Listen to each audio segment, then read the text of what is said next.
স্বপ্নে জড়ানো, তাই কি বাতাস ফুলের গন্ধে ভরানো, তাই কি নয়ন মধুর স্বপ্নে জড়ানো।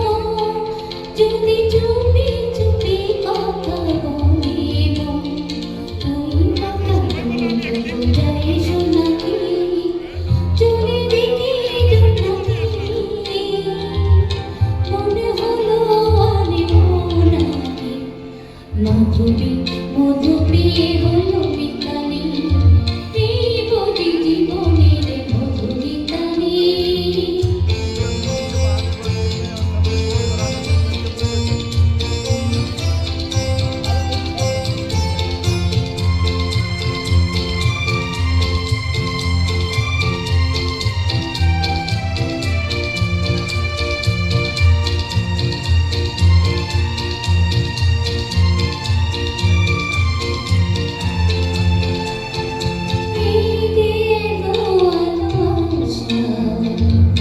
কখনো আগে